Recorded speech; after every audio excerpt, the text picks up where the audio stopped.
Man of God is sort of kind of like a redemption story. At least that's what it's billed as. So let's find out how it stacks up.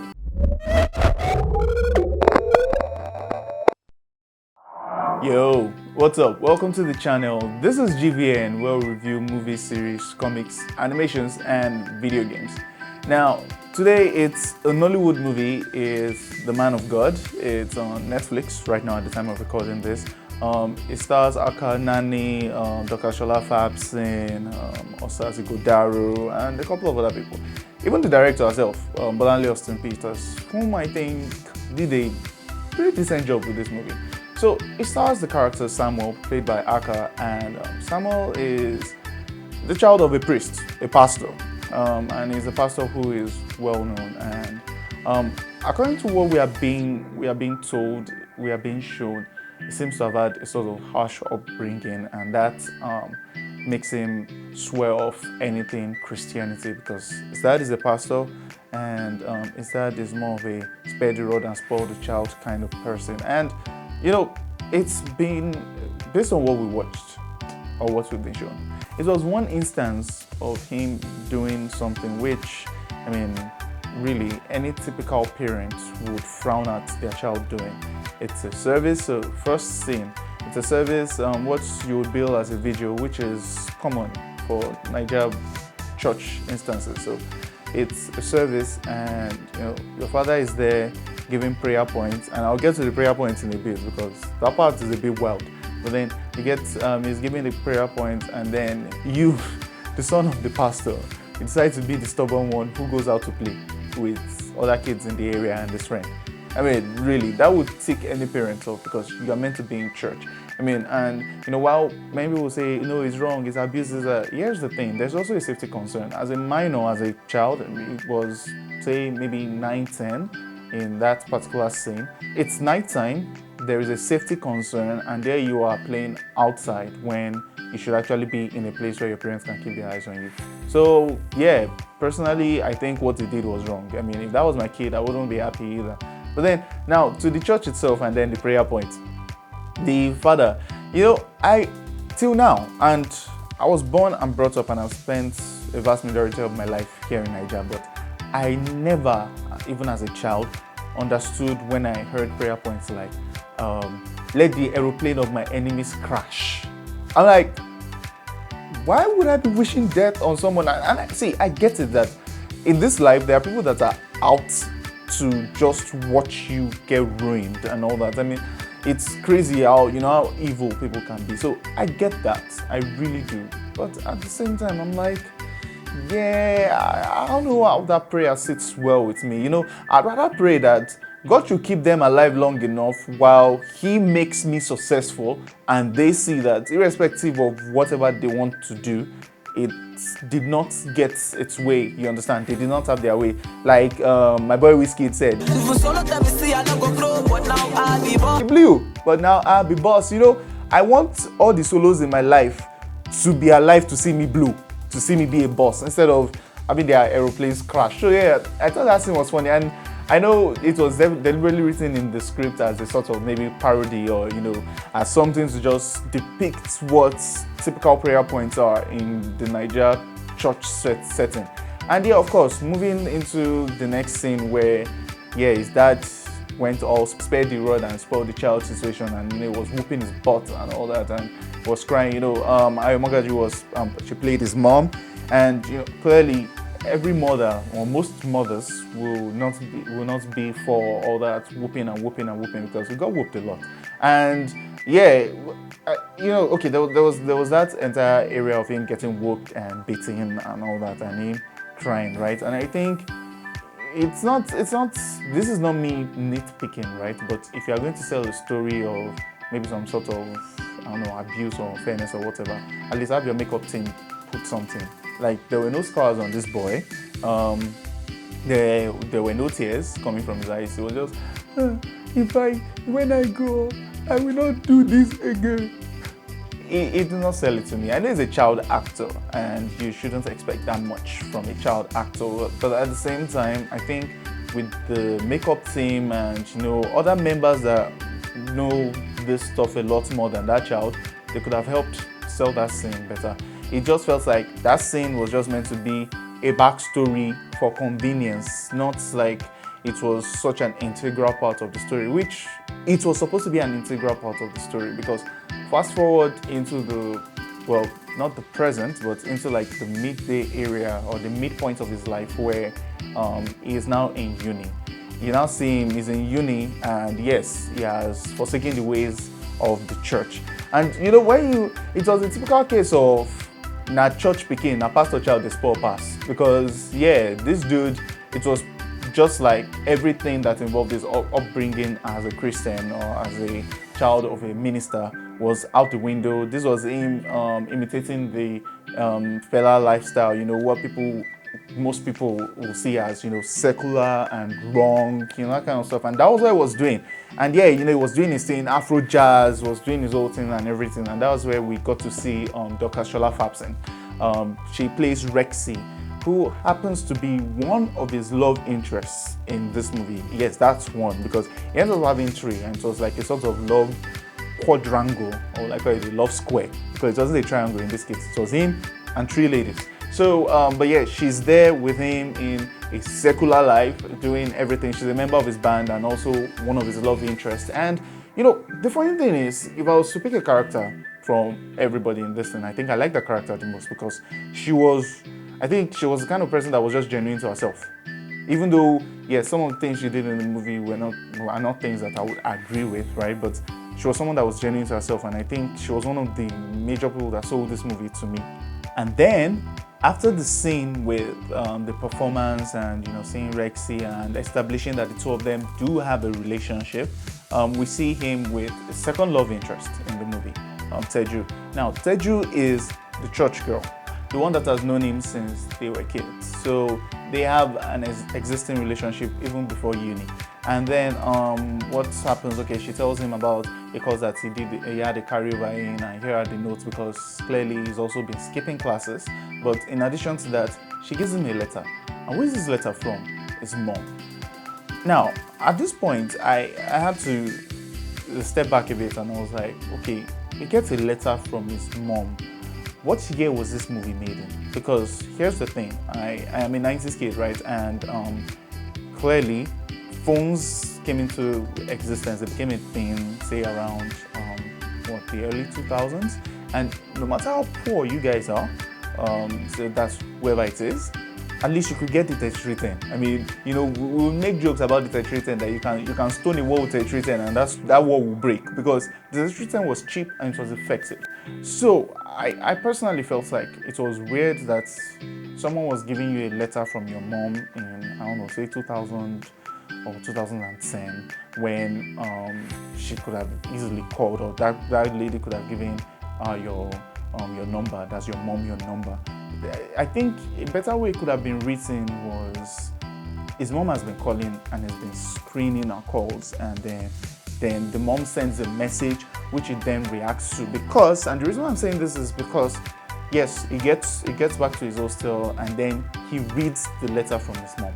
So I'm like, that could have been a case of you missing her calls, so rejected, deliberately screening her calls, and then you read the message from her that gets that kind of reaction from you too, because it was making no sense. And here's the thing, it made it look like these guys are in an alternate universe where phones were not invented in the year 2000. And why am I saying this? This is a world where there are flat screen TVs.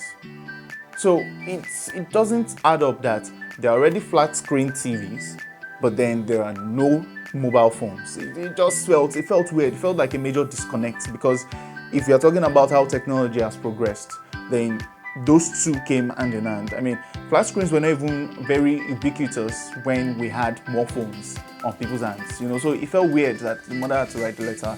I don't want it to seem like I'm nitpicking, but that just felt weird. And the reason why I'm saying it is because a lot of things in this story were dependent on them not having phones. So they were using things like letters, they were using things like sending notes, they were using things like asking someone to direct them to so place, when all of this could have been fixed with a phone call or a message or a chat. So it feels like it's that they were just trying to buy more time. They wanted to extend this movie. I think it should have been written better. you get. And speaking of the reason why a lot of things were so dependent on phones, Joy, played by Atlanta Bridget Johnson, is the third person in this love square or quadrangle, like I said earlier. And she is the one who he ends up falling for. Now, she's also a church girl, right?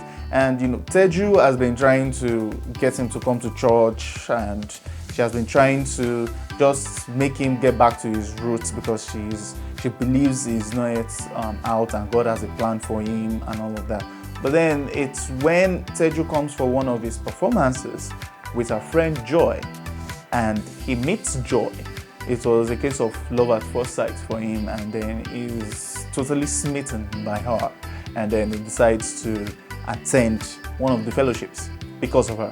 And then so a love story continues because in one of the scenes he was asking Teju, played by Osas, for Joy's room number or something like that, so that he can see her.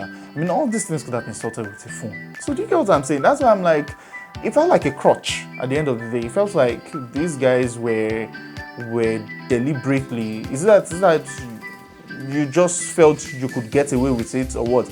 Honestly, if you wanted to do that, I think you should have just given a disclaimer at the start of the movie, like, this is a world where cell phones haven't been invented yet or something. Even though it will seem weird, but at least you've given us a heads up, because I just couldn't wrap my head around the fact that this is happening when there should have been a cell phone conversation. You get, like, you guys should have just talked over the phone. Also, yeah, so the story progresses, and then we find out that, okay, the two of them are in love and they are doing all of that. And then, of course, the pastor of the fellowship decides to butt in to tell Joy that Samuel is that, does she know so popular prophet? And she was like, yes, that her mom used to watch his videos when she was a kid. And she was like, Samuel is the man's son. So yeah, it turns out that the guy's dad is at least popular to a large extent. So no matter what, the mom should have been able to afford a phone. Like, there should have been phones in this world. I am just going to keep coming back to it because a lot of things keep getting in the way. So she started having second thoughts about them, and then we are introduced to a brother in the Lord, Pastor Zach, played by Mauli Gabor. Now, here's the thing that strikes me about things like this. I don't know why, but personally, I am most wary about people like that, because at the end of the day, when you try to show yourself as someone who is spiritual, in quotes, I still remember the fact that you're a human being. So I am much more comfortable seeing your human side than whatever spiritual side you're trying to portray to me. It's my personal opinion, and I think that was also how I felt when I saw this guy, Pastor Zach, played by Mauli Gavo. I was just like, this guy is a clown in a suit. It felt funny. His character comes in, and of course, Samuel is feeling sort of insecure and jealous, and clearly the pastor was trying to matchmake Joy and Zach. And well, because so now here's the thing. So it was kind of funny, but I'm like, maybe I can understand that Samuel is maybe a year ahead of Teju, but then Teju is currently taking the course because Samuel had a carryover, so he's also taking the course, while Samuel and Joy are in the same level, but because of the carryover, he has to spend an extra year because Joy is graduating, but he's not. And then he's talking about the fact that it's because of the carryover. Okay. She said they will keep in touch and all that. Great. But they don't keep in touch. She doesn't respond to him. And then he goes to meet the pastor. And what is he telling the pastor? She's not responding to my emails. So I'm like, you people have emails. You people have flat screens. But somehow you don't have phones in this world. What the hell? No, seriously, it kept taking me back to phones. Why don't you guys have phones? Oh God, it made no sense to me, honestly. It made no sense. But then, yeah, dude was disturbed. And then at the end of the day, the pastor just told him that, yo, she's married. She's not doing anything with you again. And of course, lo and behold, guess who she's married to? The clown in the suit, Pastor Zach. And I was just like, I mean, there are some things in this movie that, are very typical and follow what you'd expect, which I guess it's fine. This is what some dramas are meant to be, right?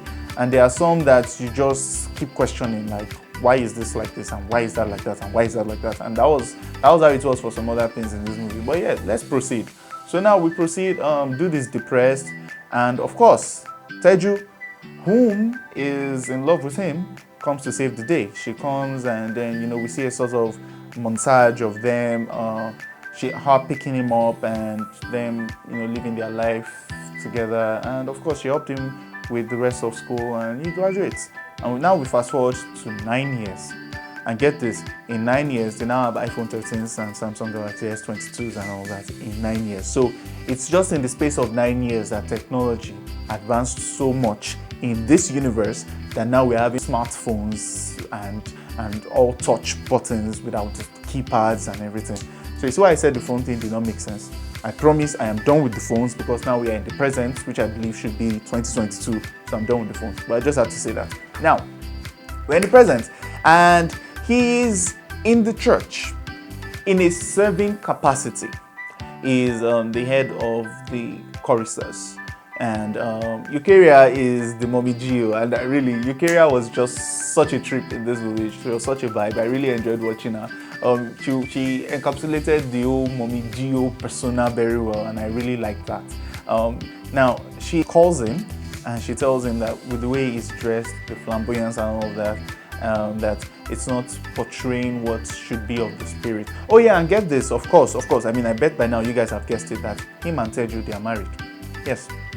And there's something I want to understand, and I choose not to just understand, because if I say, okay, I understand, okay, maybe if I say I understand, it's just going to end up with me sort of insulting those that make those kind of decisions. And here's what I'm saying. You know that this person is bad for you. You know that spending your life with this person would most likely spell doom and trouble for you. But guess what? You still go ahead to marry this person. I mean, it's like sometimes maybe people, maybe people believe they can change a person. You can't change a person. People choose to change. I believe people are capable of change, but it's when they decide to change, not because of your actions. And that is what I don't understand about Teju's character arc in this story. I mean, I guess she's written to be that kind of a person, but it did not make any sense to me that you just believe that you can change this guy. You can't change him because this is who he is. You understand? It makes no sense. But yeah, she's married to him, and Mommy Gio is talking to him with the way he's dressed, with the flamboyance and all of that. And when he said, okay, ma, very dear, that we'll perform better, so she was like, now that's the word. It's not a performance. When you're in church, it is ministry. And I can understand where she's coming from, because there's a fine line between performing and ministering. When you're in church, you're doing it for God. When you're performing, it's a different case entirely. And now we move forward and we see that, with all of these things I said about Teju marrying him and all that, it's clear that he has not changed. He was just doing it because it's her, and was channeling that love that he has for singing in the church. And he's getting paid by the church and all that. But he has not changed in any way. He's still the same old Samuel that does the same old things Samuel does. And it's funny because in one of the arguments he said clearly the biggest mistake of his life is marrying her or something like that. I mean, imagine you saying that to a person. Imagine what that would do to a person's psyche. But this is what he did. This is what he said, and it felt like, and I just looked at a character. I looked at Teju's character and I was like, yeah, what did you expect? What did you think would happen when you said when you married him, knowing the kind of person that he was? And we fast forward, we see that, now there is a girl named Josephine in the church. First and foremost, he is having some sort of relationships with different young ladies in the church, even though he's married. And of course, the pastor and his wife are aware of it, and they try to caution him and the group. They're like, you people should behave yourselves. It was like, we've heard certain things about you. There is no proof, but watch yourself. That's what is being told. And of course, his wife has some sort of, she's not 100% sure, because she also makes a statement that there's no smoke without fire, because she knows the kind of husband that she's married to. And of course, lo and behold, there is someone whom he's gotten pregnant amongst the girls he's been sleeping with. And she tries to reach out to him. He told her to abort the baby. She aborts the baby, And then she sends proof to him that you've gotten your wish, I've aborted the baby. But then who gets the proof? Teju, his wife. Now Teju's wife gets the proof of this and she reads the entire thing, but then she keeps it. She does not say anything, but of course she's aware that now he's done this. And yeah, everything is scattered. He got pissed. He met his friend Rekia. So the way he went down between him and Rekia is she wanted him to leave school and for her to do her illegal business with him and all of that. But then he had half the mind to do it, but then it still was more towards the side of going to school. And because he was so in love with Joy, no other person mattered. He treated every other person like scum. And that's the thing. I believe Samuel in this movie is a broken man. And broken people will only break you. They will not give you something good. They have nothing good to offer. And that was clearly what he was doing. If he did not care about you, he will treat you like crap, even though you clearly care for him. And even those that he claims to care for, he still makes decisions that are not in their best interest at the end of the day, because that is what broken people do, and that's what this movie also showed. And another thing that this movie clearly wanted to show was that there is the mentality that, of course, the church business is a booming business. And personally, I feel that's why some people have gotten into it. Many people, as a matter of fact, because it's either the school business or the church business. And many people seem to be going for the church business these days. And yes, he also did. He claimed to his wife, his friend Rekia, whom he met, who is now a big-time drug kingpin, and she gave him this idea of, starting his own church and doing all that. And yeah, he goes ahead with the plan. He starts his church, but then before starting his church, God, this guy is a scammer. He tells his wife that he's gotten the vision from God to start his church. And of course, she believes him. She was so gullible to believe him. Even after knowing the kind of person he is, she was like, she'll be with him all the way, blah, blah, blah, blah, blah. So they leave his whole church where he is the lead chorister, and then he starts his own church. And the church booms. I mean, he has something that people want, and many people come, even political figures come, and then, yeah, he starts to have his own entourage and all of that. And he's doing all of this stuff, and then now they want to hire a music director. And guess who it is? Pastor Zach. So yeah, it is Pastor Zach, and of course he's married to Joy. And then he sees them. And clearly he's still obsessed with Joy. And he still wants to try to get with Joy. And even though Joy is not happy with Zach, Joy still wants to try to make things work with Zach because she is married to him. She believes the commitment. The truth is, personally, if I was going to fault Joy's character for anything, it was playing him, leaving school and still telling him or giving him hopes that there would have been something. I think she should have just ended it while leaving school, but yeah, she was not bold enough to do that. And yeah, in the scene where they met each other, that was where I actually even saw what austen-peters looks like. She made a cameo in her own movie, and I was like, oh, that's such a touching moment. And she was like, my child attends the church and all that. I was like, oh yeah, it's nice. It was like a Tarantino moment in the movie.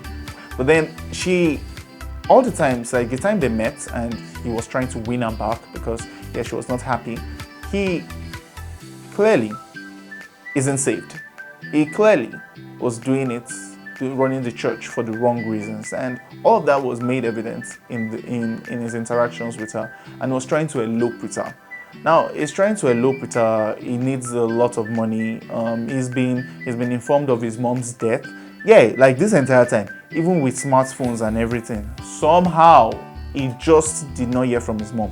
You see, that's another major loophole in this story that I did not just understand. Like, why did that keep happening? But yeah, the mom is dead. The younger brother comes to tell him the mom is dead, and he repeated the same statement the dad made to him, that there's a way that seems right to a man, but the end thereof is destruction and death.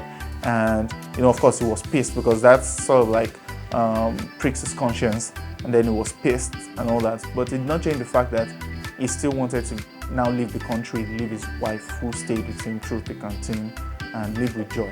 And then he calls Joy and he tries to reach her, tell her that, I want us to go. I want us to do this. They are not happy with him. I'm not happy, but let's be happy together in the abroad. But then, she chooses to stay committed to Zach, which I think is at least quite commendable on her part, because she did something scummy to him by breaking his heart back in school, but she chose to stay committed to her husband, which I think is a good thing. And in his own case. Now, and I'm going to break something down when I'm done saying this particular thing. In his own case, what happens? So he tells Rakia he needs a shitload of money because he wants to leave the country. She tells him, man, what you need for that might involve some things you might not want to do. He was like, just tell me how much it will cost. And of course, this time, since he has reunited with Rakia, of course, he's sleeping with her. I mean, he's not going to change. And the entire time, when he said all of this to her, she was like, okay, no problem. Now, his wife, Teju, finds documents of him wanting to travel abroad and all that. And she goes to meet him. She confronts him, and what does it tell her? It tells her he just wants to be happy. So that means he's not happy with her. I mean, like, of course, her heart is broken. I mean, I know a major part of this I will blame on her, but also the fact that he decided to go ahead to do all of this, marry her and do all of this, I also blame him. And, just pulling that stunt, telling her he just wants to be happy, while she has done nothing but to just make you happy. I mean, that was a shit move. It was a dumb move. And then she looks at him and then she tells him about the abortion, that she knows about it, and then she tells him everything that she can ruin him, and he just looks and he does nothing. And now this entire time, get this, the lady who did the abortion for him died, and she has a sister. And this sister met him one time at the end of one of his services in his new church, and then she meets a policeman, and then the policeman tells her that unless we have a concrete evidence, we can't prosecute him because there's no evidence, right? Now, his wife clearly knows where all the bones are buried, or where all the bodies are buried. Like, she knows everything. She can ruin him. And I'm finding it very, very difficult to believe. Even though, yeah, I mean, there are exceptions to every rule, but I'm finding it difficult to believe that there would be someone who knows that you have a partner, who knows your secret, who now knows that you are about to leave her and will not do anything about it. I mean, come on. So unless you are like absolutely stupid, really, if a woman tells you that she knows where all the bodies are buried, and then not just that, but she actually tells you what the bodies are. She tells you, she name drops the girl who had the abortion for you and the fact that she's dead. No, actually, she doesn't even know the fact that she's dead. But, she names drop that she knows that someone committed an abortion for you. And she knows about the business. Like, now she has proof of the business that you are doing with Rakia, which involves a lot of illegal stuff. And then your response is, I just want to be happy. Come on. I think that was dumb. I think at this point, it was like, and no offense, but it was like they had written themselves into a corner and they just wanted to end the movie. So they just decided to end the movie like that because there should have been a better way. And okay, let me give you a better example, a better way that this could have gone down.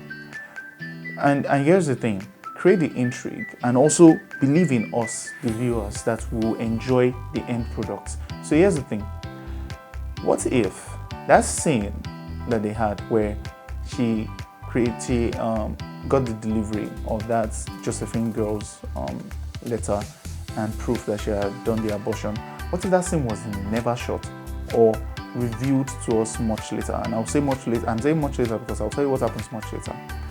So there's that scene, but we don't see it in the normal timeline of the movie that we are watching. And then we don't even see the fact that she has seen the proof of the illegal business that he's doing. So we don't see any of that. So no illegal business proof, no abortion proof, right? All we just see is them having the argument, because there are other stuff that it does not keep her in the loop. So how just having the argument with him? So what if that was the case? And then we now go to the next scene, because what happens in the next scene? After this, we now see Osas' character, Teju. She gets into the car, she's smiling, and she's driving, and then she goes to the police station and says, I have proof that my husband is involved in illegal something. Of course you have proof of everything, because you told him you have proof of everything. We were shown of all the times that you got the proof, and then now here we are.